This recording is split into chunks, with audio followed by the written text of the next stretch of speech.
This is the player that got you off the airline that was bright yellow. Right? She got you an upgrade to a better hotel. I mean, this year she's not playing well. She's hurt. She's not there for all the games. So this is actually not as great as it could be. This is the least profitable, arguably, it'll be over the next 10 years. It's only going to get more profitable as women's basketball gets better, as the Caitlin Clark momentum train gets bigger. Caitlin Clark, once hailed as the savior of women's basketball, clutches her groin in agony and bursts into tears mid-game. Shocked fans watched as the Indiana Fever's brightest star crumbled under years of hidden pressure. Was her injury just bad luck? Or are we watching a superstar being sacrificed for ticket sales and hype? Imagine this. Caitlin Clark steps onto the court and instantly electrifies the crowd. Her precision passes, impossible three-pointers, and relentless energy don't just push the game forward, they pull an entire audience with her. She's a generational talent, the kind of player who isn't just playing basketball. She's reshaping what it means to watch women's sports. It was honestly just so heartbreaking to see because in that moment, she just looked so defeated. And Caitlin Clark is somebody, she hides it really well. And I don't know if hiding it or she handles it is probably the right thing to say. She's never battled injuries in college. She's always been something who has been a very healthy player. And this year it has been quad injury and then another quad injury and then a groin injury and now what seems to be another groin injury. She handles the pressure. She handles all of the media spotlight, the attention, the expectations of how she performs on the court, the expectations of the ratings for her games. In college, she didn't just break records, she shattered them. Triple-doubles, 40-point games, buzzer beaters. Her highlight reel made national headlines. And it showed. Attendance records soared, and TV ratings spiked wherever she played. They even started calling it the Caitlin Clark effect. But here's what people don't see. Whatever spark she brings to the court, there's an equal weight dragging her down once she steps off it. Transitioning to the WNBA was supposed to be the next chapter in her fairy tale story, but it's been anything but. From the very start, the league's brutal schedule left her with almost no time to recover. Regardless of how these negotiations go, she's set.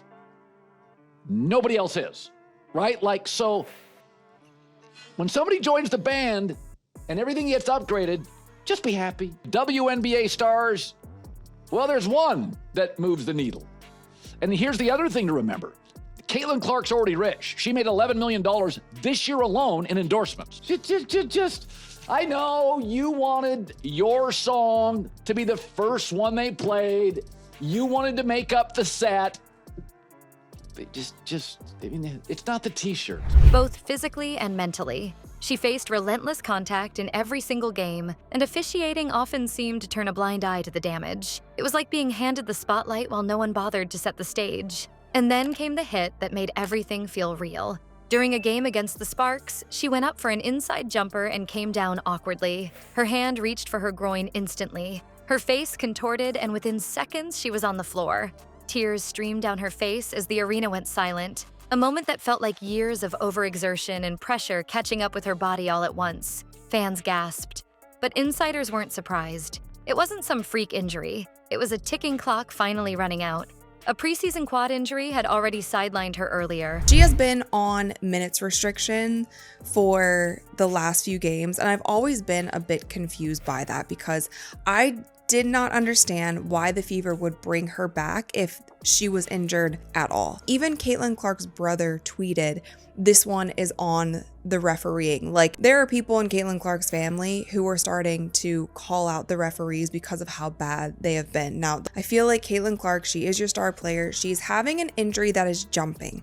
It's not one that is just staying in one area. It's jumping from quad to groin and now to another groin. But the Fever rushed her back in mid-condition, hoping to keep ticket sales booming. The team called it necessary, but to Clark, it's hard not to see it as neglect.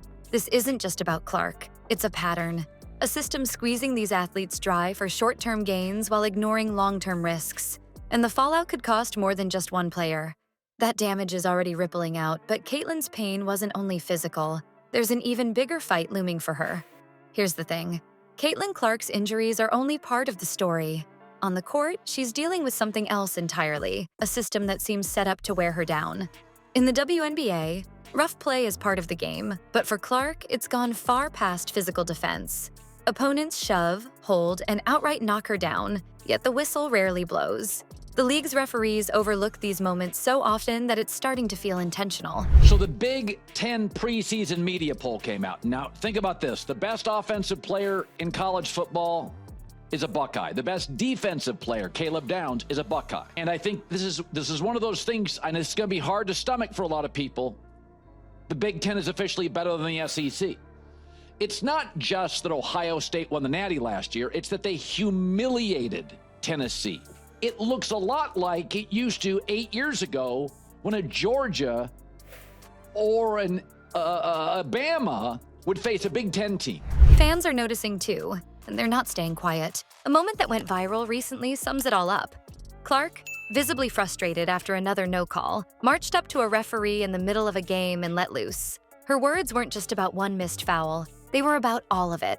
The constant hits, the lack of fairness, and the emotional toll of feeling like you're not being protected. That clip quickly made the rounds online. It became more than a player's outburst. It became a rallying cry. Fans flooded social media, arguing that the league isn't doing enough to protect its stars. Analysts chimed in too, suggesting inconsistent officiating is creating a dangerous environment, especially for players like Clark, who are constantly targeted by defenders.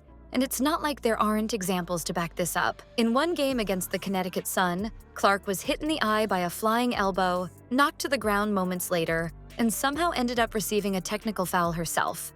The situation was so chaotic that it led to multiple technicals and a flagrant foul being handed out. How does that happen? For a player already returning from a 2-week injury, it was just more evidence of the physical toll and the lack of protection. Caitlin Clark seems to have re-injured her groin. So as you guys can see here, she is dribbling down, she plants her foot, she passes the ball to Kelsey Mitchell on the back door, and then when she is running back on the other end of the court, it seems like she's grabbing her groin area. She is fighting back tears and she walks straight over to the bench. Now, when she goes over to the bench, she starts crying, and I've honestly never seen Caitlin Clark cry on the court except when she lost the national championship game. But this was honestly, I'm not going to share this whole clip because I don't know how much she wants the video of her basically crying on the court to be circulated around. This isn't just Caitlin's problem. It exposes a broader issue for the WNBA. If the league won't step in to enforce fairness and protect its stars, the damage goes beyond one talented player. Clark is fighting against more than just opponents. But how much longer can she keep doing it before something gives? Caitlin Clark's story right now isn't just about a player. It's a reflection of a league at a crossroads. When you push someone like Clark, a once-in-a-generation talent, to their absolute limit for short-term gains, the risks don't just stop with her career. It sets the tone for the entire league's future. The WNBA has to ask itself, does it want to build a legacy or burn out its brightest stars? If the league truly values Clark and players like her, it's time to protect them. Not just their talent, but their health and humanity. The future of the game depends on it.